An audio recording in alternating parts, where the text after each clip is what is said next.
पप्पू यादव जी, आपका अपना भी विजन रहा है। आप पार्टी से नहीं भी बनती तो अकेले पप्पू यादव चुनाव लड़ते हैं। अकेले चुनाव लड़कर इस बार आपने जीत भी लिया। 23,000 मतों से आपने लोकसभा चुनावों में जीत हासिल की थी। क्या आप कभी ये सोचते हैं कि आपका चेहरा आगे हो तो बिहार आपके साथ खड़ा होगा? देखिए मैडम, मैं एक बात आपको बता दूं। मैं 84 में कॉलेज प्रेसिडेंट था। मैं उसके बाद निर्विरोध मुखिया बनने की संभावना आई तो अपने पंचायत गए। फिर हम 90 में एमएलए बने इंडिपेंडेंट। 7 बार हम में 6 बार इंडिपेंडेंट हम बन चुके हैं।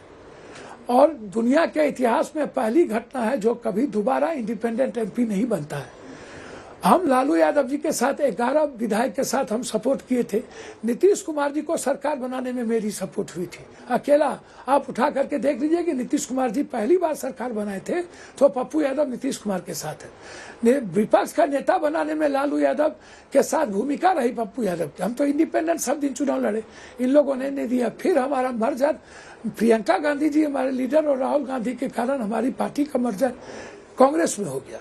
और कांग्रेस में जाने के बाद लालू जी परिवार नहीं चाहा कि टिकट मिले। चलिए कोई बात नहीं है, टिकट नहीं मिली। पूर्णिया की जनता को, सीमांचल और कोसी की जनता हमेशा इंडिपेंडेंट, मधेपुरा सिंहेश्वर में इंडिपेंडेंट जीते। मेरी मैडम मिसेज 2 बार एमपी रही, अभी राज्यसभा से एमपी है। मेरी माँ चुनाव लड़ी पूर्णिया से, कुछ वोट से ही हार पाई जबकि इंडिपेंडेंट थी। आप अंदाजा कीजिए, एक आदमी जिसकी उम्र 58 साल, जो लगातार कभी कोरोना कभी बाढ़, हर परिस्थितियों में इस देश में जब भी क्राइसिस की बात आती है, चाहे उड़ीसा में क्राइसिस आए हो तूफान से, चाहे उत्तराखंड में, चाहे भूज में, पप्पू यादव वहाँ रहे हैं। और हम हमेशा, पटना में बाढ़ आए हम वहाँ रहे हैं। हर संकट में लोगों के बीच मैंने कभी जात पात नहीं किया। मुझे कभी हिंदू मुसलमान, इस जन्म में जब मैं किसी जाति को इस मर जाऊंगा चुनाव के लिए और सियासत के लिए जात पात नहीं करूंगा, हिंदू मुसलमान नहीं करूंगा। मरना पसंद करेंगे, किसी जाति को अपने से ज्यादा सम्मान करेंगे, गाली नहीं देंगे। इस बात को समझिए, परिस्थिति हीरो बनाती है। तो हम जाने के बाद अभी भी मैं कांग्रेस के साथ हूँ। झारखंड में जब चुनाव की बारी आई तो हम चाहे हमारी हेमंत सोरेन की सरकार बने और कांग्रेस की सरकार बनी। दिल्ली में भी हमने 53 जगह कांग्रेस के साथ हमने सभा की, सब कुछ की। आज भी मैं कांग्रेस की आइडियोलॉजी के साथ खड़ा हूँ। मेरी आप पूछते हो क्या आपके मन में नहीं आता है? अच्छा एक बात बताइए, जो ऊपर से पैराशूट से आ जाए, अपने बाप के, किसी को पिता के नाम पर आ जाए, कोई दादा के नाम पर आ जाए, उनको जब मुख्यमंत्री बनने का सपना देखता है तो क्या पप्पू यादव को नहीं देखना चाहिए? जिसकी जमीन है, जिसका संघर्ष है, जिसको लंबा सपना है, क्या तो जनता तय करती है? सपना तो देख ही सकते हैं ना। हम अपने मियां मिट्ठू तो हो नहीं सकते। इसीलिए मैंने आपसे पूछा था कि अगर आपका चेहरा होगा तो क्या बिहार साथ चलेगा? बनाएगा कोई? जी जी। लेकिन जो लोग 2-2 बार, जो लोग मिनिस्टर बने, जो लोग केंद्र में भी मिनिस्टर बने, जो लोग बिहार में भी मिनिस्टर बने, आप उनके संघर्ष को और उनकी सेवा और लोगों की मदद को और इंसानियत को देख लीजिए।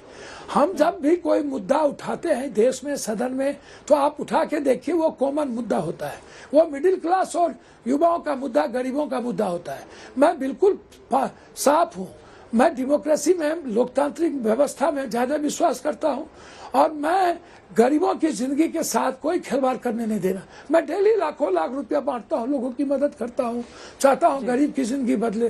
तो एक आदमी जो लगातार 23 घंटा सोए नहीं और लगातार काम करे, आप उनसे पूछ रहे हैं कि आपके मन में होता है? सपना तो हर आदमी को देखना चाहिए। पीएम का सपना देखना चाहिए, सीएम का सपना देखना चाहिए। जनता तय करेगी। मेरे किस्मत में, देखिए एक फेट होता है, कर्म होता है। कर्म करके हम अपने फेट को लड़ सकते हैं। तो कर्म तो हम कर ही रहे हैं। हम पार्टी के साथ तो हैं ही। लगातार जितना वर्कर बिहार में पप्पू यादव के साथ है, आप उठा के देख लीजिए। हर जिला में आपको 2, 4, 5, 10 हजार वर्कर मिल जाएगा। हर विधानसभा में आपको मेरे यहाँ 10-20 हजार वोट मिल जाएगा पप्पू यादव का। तो आज के डेट में आप समझिए, लोग सबसे नाराज हैं। बिहार में स्थिति बिल्कुल साफ है। बीजेपी को कोई वोट देना नहीं चाहते, इंडिया गठबंधन को देना चाहते हैं, लेकिन इंडिया गठबंधन को बहुत समझना पड़ेगा, लेट नहीं करना पड़ेगा। लगातार टालते रहने की प्रक्रिया, हमेशा गुनाह भाग में रहना, और कांग्रेस को भी इस बात को सोचना पड़ेगा कि आप आखिर कारण क्या, हम कितना दिन सफर करते रहे, हम कितना दिन यह कह करके वहां पर ऐसा हो गया, वहां ऐसा हो गया। हम अभी से क्यों नहीं तैयारी करते हैं, हम बात क्यों नहीं करते हैं? हम किसी को मुख्यमंत्री मत बनाइए, मुख्यमंत्री की घोषणा मत करिए, आप इंडिया गठबंधन को मजबूत करिए, अपनी पार्टी को आत्ममंथन की बात कि इससे पहले कि देर हो जाए, वो तैयारी हो और चुनाव के लिए सब तैयार हैं। बहुत बहुत धन्यवाद पप्पू यादव जी हमसे बातचीत करने के लिए।